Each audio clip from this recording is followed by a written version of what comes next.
한 나라에서 가장 큰 권력을 가진 사람을 우리는 대통령이라고 합니다. 그래서 이 사람의 취임식 역시나 성대하게 치루어지는데요. 특히 미국은 이것을 굉장히 이제 거대하게 치르는 것으로 유명합니다. 그래서 지금 대통령인 조 바이든 이전에 트럼프가 이제 취임식을 할 때 기록을 살펴보니까 무려 2천억 원의 넘는 그런 예산을 들여서 이 행사를 치루었다라고 이야기합니다. 엄청난 금액과 인적 자원이 여기에 투입이 되는 것이죠.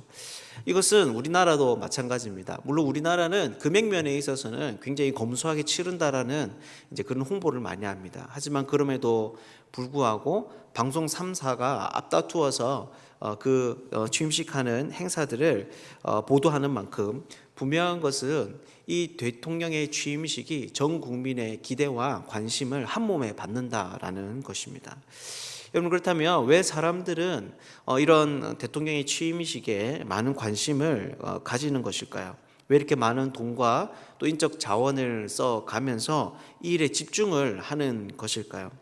그것은 바로 이 국민들과 만나는 첫 번째 만남에서 그 대통령이 앞으로 운영하게 될 국정 운영에 대한 전반적인 계획과 비전이 담기게 되기 때문입니다.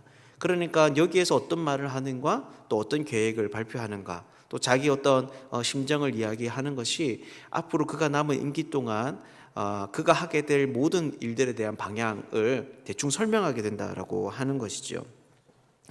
그런데 이것은 예수님도 마찬가지입니다. 그래서 오늘 본문이 참 중요합니다. 왜냐하면 오늘 본문은 마태가 생각할 때 예수께서 공적인 사역을 시작하는, 그분이 이제 하나님 나라의 아들로서 또 왕으로서 그분의 사역을 처음 시작하는 그런 모습을 담아내고 있기 때문입니다.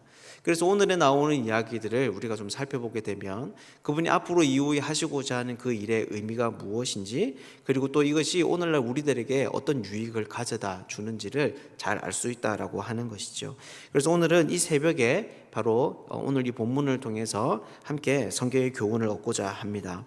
12절을 보면 오늘 본문을 전체적으로 설명하는 그 배경이 등장합니다. 바로 예수께서 요한이 잡히셨음을 들으시고 이제 갈릴리로 물러가셨는데 스불론과 납달이 지경에 있는 해변 가버나움, 이런 지명들이 등장을 하고 있습니다. 그리고 여기에서 중요한 일을 하시는데 그게 바로 나오는 이제 17절의 이야기입니다. 너희가 회개하면 하나님 나라에 들어갈 수 있다. 회개하라, 천국이 가까웠느니라 라고 하는 메시지를 주님께서 선포하시는 것이죠. 예수께서 이 땅을 사시면서 그분이 가르치셨던 그 가르침의 핵심 요약이 바로 이 말에 담겨져 있습니다. 그래서 마가복음에도 보면 예수께서 자기의 사역을 시작할 때 바로 이 메시지를 선포하신 것을 볼 수 있습니다. 여러분, 이것이 무슨 말입니까? 바로 지금 예수님께서 방금 제가 말씀드렸던 대통령의 취임식과 같은 자기 공적 사역을 지금 여기에서 시작을 하고 있고, 지금 이 앞에 나오는 12절, 13절은 바로 이 예수님의 사역의 첫 사역의 배경을 설명하고 있다라고 하는 것입니다. 그런데 마태가 오늘 본문을 통해서 말하고자 하는 것은 단순히 그분의 사역의 배경에 관한 이야기가 아니었습니다. 왜냐하면 이 이후의 이야기를 쭉 살펴보게 되면 구약의 본문에 등장하기 때문입니다. 이사야서 9장 1절에서 2절에 나오는 말씀이 오늘 본문에서 인용이 되고 있습니다. 이 구절은 어떤 구절이냐면 이사야서 맥락에서 보게 될 때 메시아가 가져오게 되는 새로운 구원과 하나님 나라에 관한 그런 이야기입니다. 그런데 여기에 보면 이 이사야 9장 1절 2절에 보면 바로 예수님께서 오늘 본문에서 사역하신 이 지역의 지명들이 그대로 들어가 있습니다. 갈릴리, 납달리, 스불론, 이런 지명들이 똑같이 기록이 되어져 있는 것이죠. 여러분, 그렇다면 마태가 지금 이 배경을 이야기하면서 하고 싶은 이야기가 여러분 무엇이겠습니까?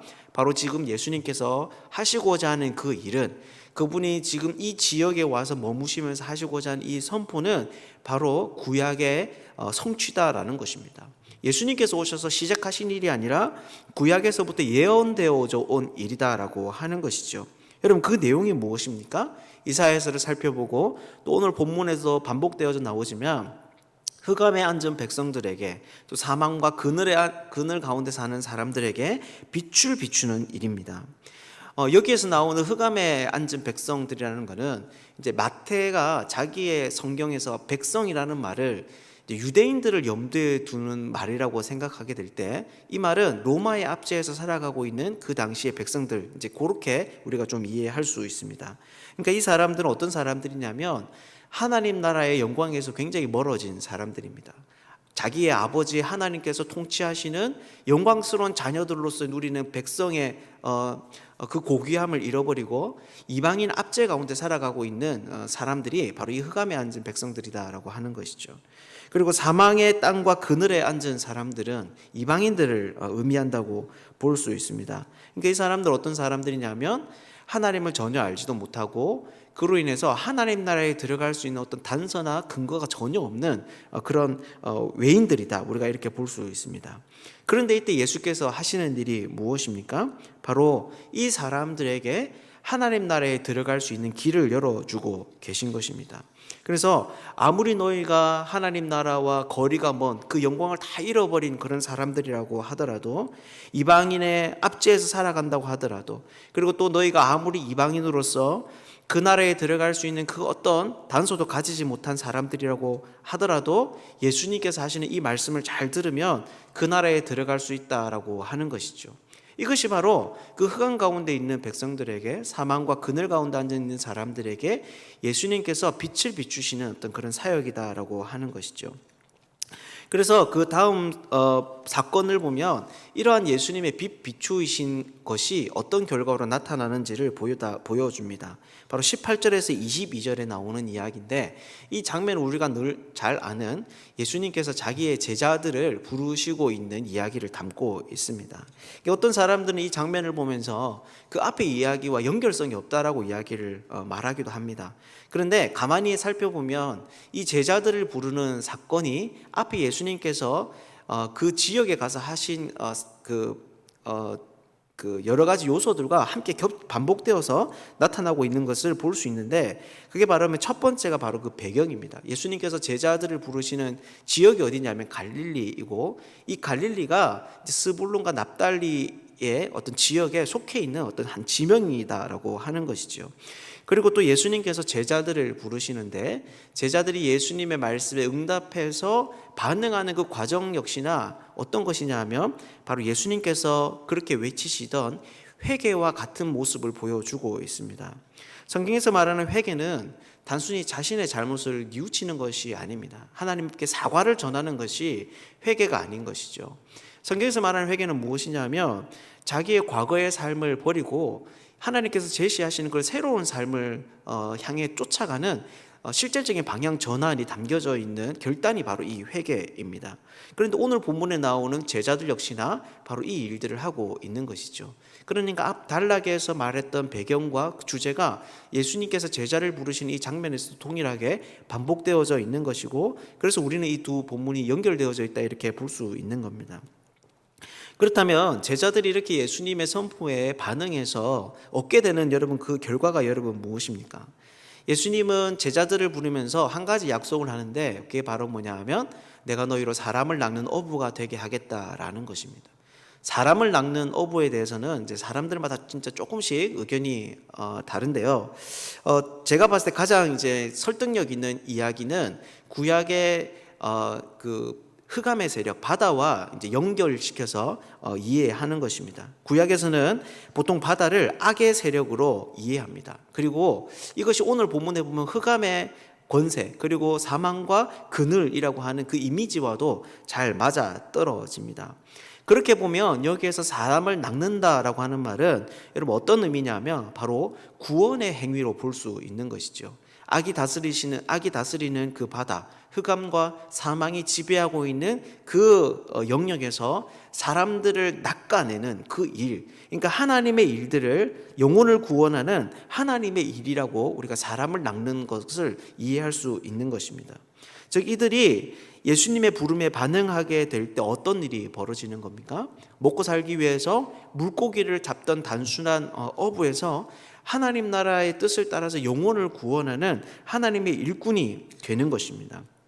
다시 말해서 예수님으로 인해서 이들은 이 세상의 질서 속에서 자신의 의미와 그 가치를 찾던 그 존재에서 하나님 나라와 이제 연결된 어떤 하나님 나라의 관점에서 자기를 볼 수 있는 그런 연결점을 예수님을 통해서 찾게 된 것이지요. 그래서 이제는 그 하나님 나라가 자기에게 주는 가치와 의미에서 자신들을 발견하게 되는, 자신들을 새롭게 가늠하게 되는 이전과는 다른 존재가 되었다라는 것입니다. 그래서 이 제자들은 여전히 로마의 압제에서 신음하는 백성들 중에 한 사람이고 하루의 먹거리를 위해서 일해야 되는 노동자일 수 있지만, 또한 동시에 예수님의 부름에 이렇게 응답함을 통해서 하나님 나라에서 귀한 도구로 또 그 뜻을 성취하시는 영광스러운 하나님의 백성으로서 살게 된다라는 것이죠. 이것이 바로 뭐냐면 예수님께서 빛을 비추이신 그런 결과들입니다. 여러분, 그렇다면 이런 제자들에게 나타난 이런 예수님의 사역이 오늘날 우리들에게는 어떤 의미가 있을까요? 오늘 본문이 우리들에게 도전하는 바는 여러분 어떤 것이 있을까요?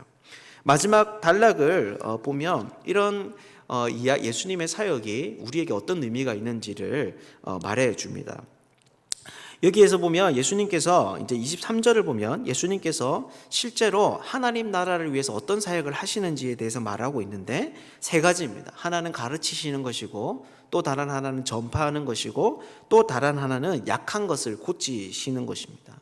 그럼 이것이 무슨 말입니까? 예수님께서 단순히 하나님 나라가 왔다, 내가 회개해야 된다, 이렇게 말을 하실 뿐만이 아니라 실제 자기의 사역을 통해서 여러 백성들이 그 나라의 실체를 드러내 보여주시는 것이죠.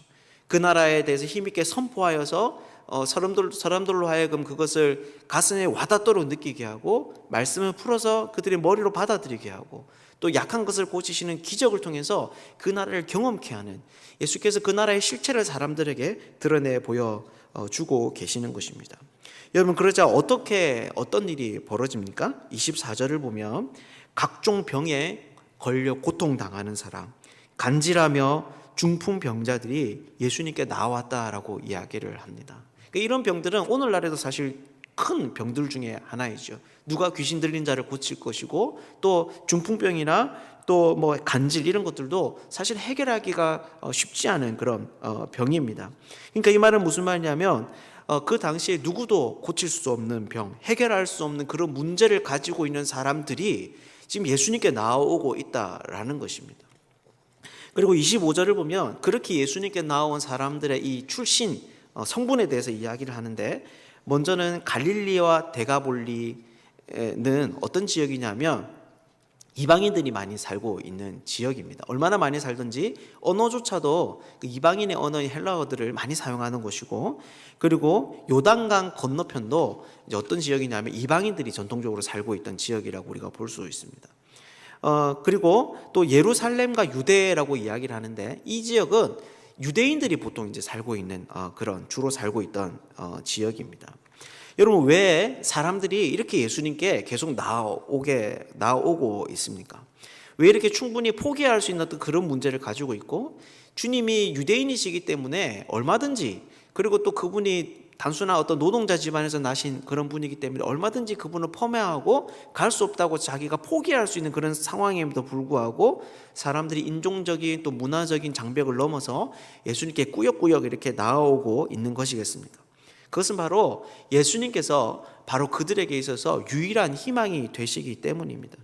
예수님만이 흑암이 지배하는 이 세상 속에서, 지배하는 것 같은 이 세상 속에서, 사망과 그늘이 다스리신 이 세상 가운데에서 그들을 건져내셔서 하나님의 백성을 삼아 주실 수 있는 유일한 분이시라는 것을 그들이 자기의 눈으로 보고 귀로 들었기 때문에, 바로 예수님께서 유일한 희망이기 때문에 제자들이 이렇게 나오고 있는 것이죠.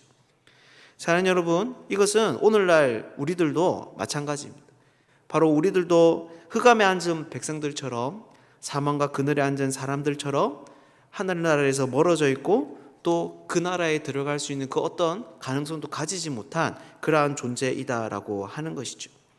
여러분, 그렇다면 이것이 무슨 말이겠습니까? 바로 우리들도 오늘 본문에 나오는 사람들처럼 예수님께 나아갈 수 있어야 된다라는 것입니다. 어떤 문제를 가지고 있던 간에, 또 내가 어떤 상황에 처해 있던 것 간에 예수님께만 유일한 희망이 있음을 알고 그 장벽을 넘어서 그분께 가는 것이 우리가 하나님 나라의 백성으로 살아가는, 그분의 자녀로 살아가는 유일한 희망이고 소망이다라고 하는 것이지요. 오늘 우리가 이 사실을 깊이 기억하고 또 우리의 마음에 새길 수 있으면 좋겠습니다. 그래서 그분을 정말로 우리의 유일한 소망으로 삼고 또 하나님 앞에 예수님 앞에 나아가기를 기뻐하는 사람들 되면 좋겠습니다. 이 자리에 있는 우리 모두가 예수님으로 인해서 비추임을 받고 그분을 통해서 나 자신과 온 세상을 새롭게 보아서 하나님의 영광스러운 백성으로 살아갈 수 있는 그런 복된 사람들 되기를 주님의 이름으로 축복합니다.